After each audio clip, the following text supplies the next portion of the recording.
भारत में अगर किसी ब्रांड ने नमकीन शब्द को एक इंडस्ट्री में बदल दिया है तो वो है हल्दीराम। आज हल्दीराम सिर्फ भुजिया बेचने वाली कंपनी नहीं है, ये 1 लाख करोड़ से ज्यादा की इंडियन फूड एम्पायर है। ये 80 से ज्यादा देशों में एक्सपोर्ट होती है और जिसके बिना किसी भी इंडियन सुपरमार्केट की शेल्फ अधूरी लगती है। ये कहानी किसी MBA ग्रेजुएट, स्टार्टअप फाउंडर या दिल्ली मुंबई कॉर्पोरेट माइंडसेट से शुरू नहीं हुई थी। ये कहानी शुरू होती है राजस्थान के बीकानेर से, एक 13 साल के लड़के से जिसका नाम था गंगा बिशन अग्रवाल, जो बाद में दुनिया का सबसे बड़ा इंडियन स्नैक ब्रांड बन गया। पर यह कहानी सिर्फ स्ट्रगल की नहीं है, ये कहानी है family business split, brand war, legal battles, global expansion और एक ऐसे बिजनेस मॉडल की जिसे हार्वर्ड तक ने स्टडी किया। साल 1919, जगह बीकानेर राजस्थान, परिवार एक मारवाड़ी व्यवसायी परिवार, काम छोटी सी मिठाई और नमकीन की दुकान। गंगा बिशन के पिता छोटे स्तर पर व्यवसाय चलाते थे। बचपन से परिवार का एक ही नियम था, बिजनेस संभालो, दुकान पर बैठो और सीधी जिंदगी जियो। लेकिन गंगा बिशन का माइंडसेट अलग था। वो सिर्फ दुकान नहीं चलाना चाहता था, वो जानना चाहता था कि ग्राहक क्या चाहता है, क्यों खरीदता है और स्वाद को कैसे स्केल किया जा सकता है। यही क्यूरियोसिटी आगे चलकर उसे प्रोडक्ट इनोवेटर बना देगी। लेकिन घर में कोई उसकी बात सुनने को तैयार नहीं था। परिवार चाहता था दुकान पर बैठो, वही काफी है। वो सोचता था कुछ नया करो, बड़ा सोचो। साल 1937, बीकानेर में गंगा बिशन अपनी छोटी सी दुकान खोलते हैं। नाम रखते हैं भुजिया वाला, लेकिन एक ट्विस्ट के साथ। उस समय भुजिया मोटी, हार्ड और लिमिटेड फ्लेवर वाली होती थी। उन्होंने सबसे पहले मूंग दाल बेस्ड पतली कुरकुरी हल्की भुजिया बनाई, जिसे उन्होंने नाम दिया डूंगर सेव, रियासत के राजा डूंगर सिंह के नाम पर। लेकिन प्रोडक्ट की सफलता का असली कारण स्वाद नहीं था, बल्कि ग्राहक की साइकोलॉजी समझना था। उन्होंने देखा कि महिलाएं मोटी भुजिया खरीदने में संकोच करती थी, क्योंकि वो ऑयल ज्यादा सोखती थी और महंगी भी लगती थी। उन्होंने प्रोडक्ट को पतला, सस्ता, हल्का और बार बार खाने लायक बना दिया। यानी पहली बार भारत में स्नैकिंग को डेली हैबिट की तरह बनाया गया और यही से जन्म हुआ हल्दीराम नाम का। हल्दीराम नाम इसलिए रखा गया क्योंकि गंगा बिशन के दादा उन्हें प्यार से हल्दीराम बुलाते थे। बिजनेस नाम को पर्सनल आइडेंटिटी से जोड़ना तब रेयर था, आज ट्रेंड है। प्रोडक्ट चल पड़ा, अब सवाल था दुकान ज्यादा लोगों तक कैसे पहुंचाए। गंगा बिशन ने उसी वक्त 2 चीजें की जिनके बारे में MBA बुक्स आज बात करती है। फ्रेंचाइजिंग, उन्होंने अलग अलग इलाकों में रिश्तेदारों और भरोसेमंद लोगों को भुजिया बेची। तुम बेचो, प्रॉफिट शेयर करो मॉडल पर। पैकिंग का पहला प्रयोग, उन्हें पता था कि भुजिया अगर खुली बिकेगी तो खराब भी होगी और ट्रस्ट भी टूटेगा। इसीलिए उन्होंने वैक्स पेपर पॉकेट शुरू किए। उस जमाने के हिसाब से ये रिवॉल्यूशन था। ये दोनों स्टेप्स ने हल्दीराम को सिर्फ दुकान नहीं, एक ब्रांड बना दिया। प्रोडक्ट बनना आसान है, ट्रस्ट बनाना मुश्किल। कस्टमर सिर्फ टेस्ट नहीं, कंसिस्टेंसी खरीदता है। ब्रांड तब बनता है जब प्रोडक्ट दुकान से निकलकर घर तक जाए। इसी वक्त तक हल्दीराम की बिक्री बीकानेर से बाहर जाने लगी थी, लेकिन असली ग्रोथ अब आने वाली थी जब कोलकाता मार्केट ने उनको बुलाया। साल था 1950। भारत आजाद हो चुका था, मगर व्यापार अभी भी रियासतों व शहरों, लोकल बाजारों में सीमित था। दिल्ली, मुंबई, चेन्नई, ये सब बड़े व्यापारिक शहर थे, लेकिन खाने पीने के बाजार पर उस समय कोलकाता का दबदबा था, क्योंकि कोलकाता सिर्फ शहर नहीं था, वो उस वक्त का इंडिया का इम्पोर्ट एक्सपोर्ट गेट था। और यही से आता है हल्दीराम का पहला बड़ा निर्णय, बीकानेर छोड़कर कोलकाता में नई शाखा खोलना। कोलकाता ही क्यों? कोलकाता आने का फैसला सिर्फ बड़ी मार्केट के लिए नहीं था। 3 असली कारण थे। पहला, रेलवे और पोर्ट कनेक्टिविटी। भुजिया और नमकीन को लंबी दूरी तक भेजने के लिए यह सबसे सस्ता रास्ता था। दूसरा, मारवाड़ी व्यापार नेटवर्क पहले से ही मौजूद था। यहाँ पहले से ही राजस्थान, बिहार, यूपी व्यापारियों की मजबूत पकड़ थी। तीसरा, स्वीट स्नैक्स, दोनों की भारी डिमांड थी। कोलकाता में मिठाई बाजार बहुत बड़ा था और हल्का नमकीन उस समय लग्जरी स्नैक माना जाता था। गंगा बिशन ने वही काम किया जो आज के स्टार्टअप फाउंडर करते हैं, right product, right market, right timing. 1955 में कोलकाता के बुर्रा बाजार इलाके में पहली दुकान खुली गई। नाम था हल्दीराम भुजिया वाला।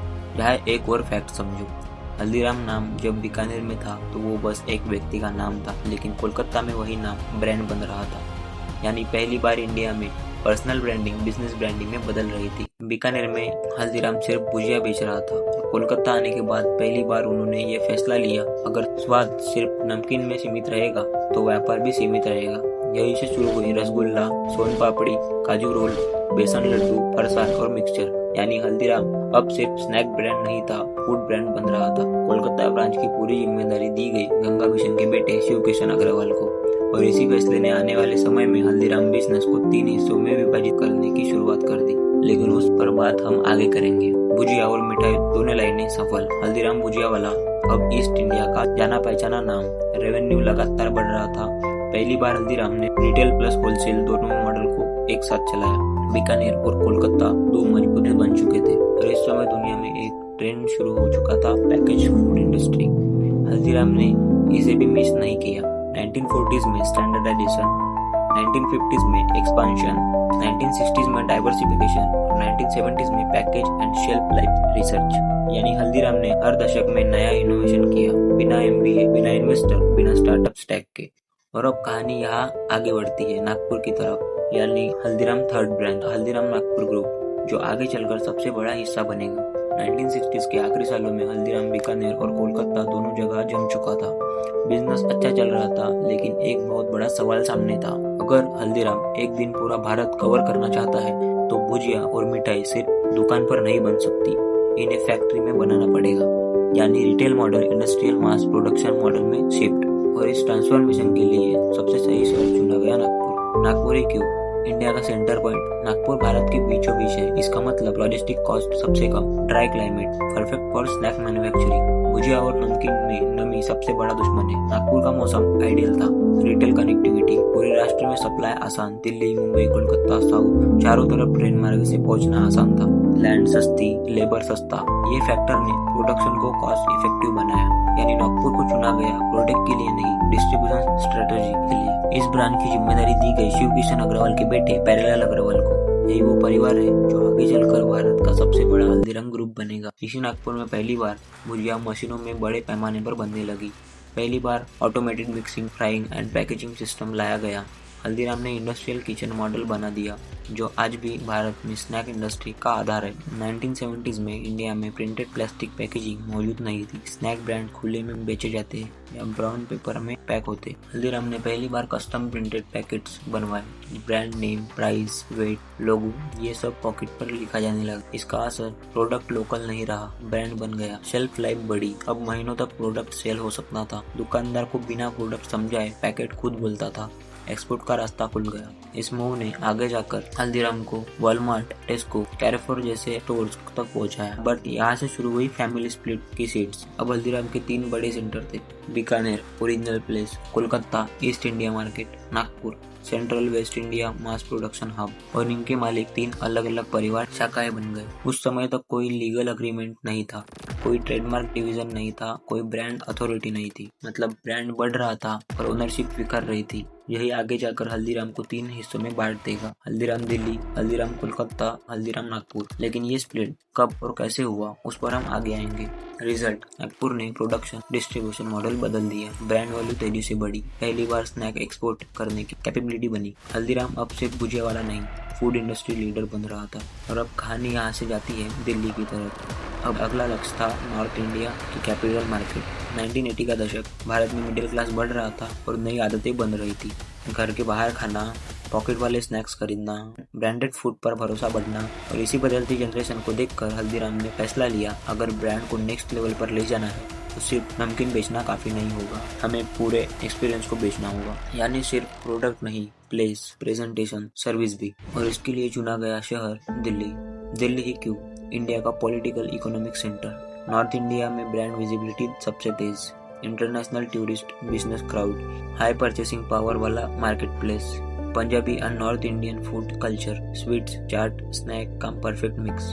नागपुर के प्यारेलाल के बेटे मनोहर लाल अग्रवाल ने दिल्ली जाकर पहली ब्रांच खोली, नाम रखा हल्दीराम्स विथ एपोस्ट्रोफी एस। यानी पहली बार ब्रांड को पर्सन नहीं, कंपनी की तरह पेश किया। दिल्ली की चांदनी चौक और लाजपत नगर में हल्दीराम ने सिर्फ नमकीन की दुकान नहीं खोली, बल्कि self service restaurant, sweets, snack, counter sale model शुरू किया। यानी एक ही जगह छोले भटूरे, राज कचौरी, डोसा, थाली, स्वीट्स, पैकेज नमकीन। ये कॉन्सेप्ट उस समय इंडिया में पूरी तरह न्यू था। रेस्टोरेंट की क्वालिटी, पैकेट वाला स्नैक ब्रांड एक ही छत के नीचे। इस मूव ने 2 चीजें की, ब्रांड को ट्रस्ट मिला, फुटफॉल, प्रोडक्ट सेल कन्वर्ट होने लगी।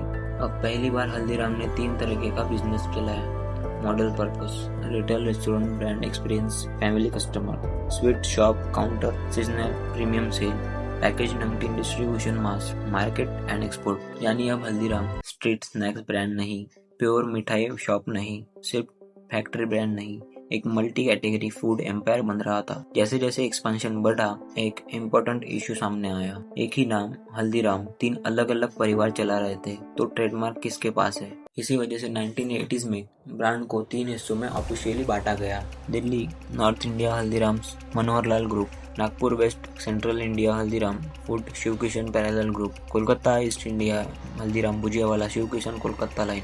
और यही से शुरू हुआ brand name rights system, Coca Cola and Pepsi की तरह टेरिटरी राइट्स मॉडल। इसका मतलब दिल्ली वाला हल्दीराम कोलकाता में दुकान नहीं खोल सकता, नागपुर वाला हल्दीराम दिल्ली में हल्दीराम के नाम से रेस्टोरेंट नहीं खोल सकता। यानी ब्रांड सेम था पर ओनरशिप अलग अलग। आज भी ये तीनों ग्रुप्स 100% अलग लीगल कंपनीज है, लेकिन नाम एक जैसा है, इसीलिए लोगों को लगता है ये सब सेम है। रिजल्ट, हल्दीराम दिल्ली ने ब्रांड को इलाइट इमेज दी, हल्दीराम नागपुर ने मास प्रोडक्शन स्केल बनाया, कोलकाता में ईस्ट इंडिया मिठाई और स्नैक्स पर मोनोलाफी बना ली। इंडिया में पहली बार Indian food brand 100 crore club में पहुंचा। लेकिन अगला दशक 1990s हल्दीराम को सिर्फ इंडिया तक नहीं, ग्लोबल मार्केट तक ले जाने वाला था।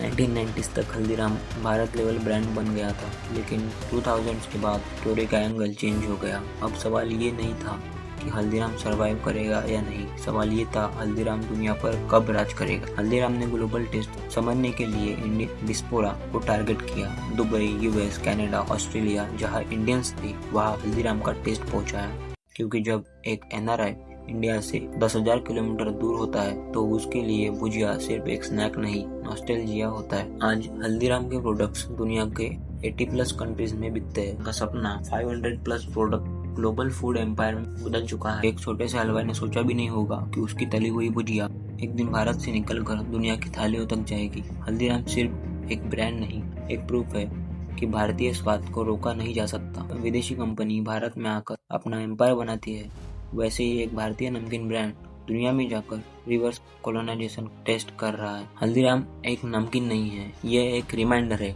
सपना छोटा हो सकता है पर उसका असर दुनिया बदल सकता है।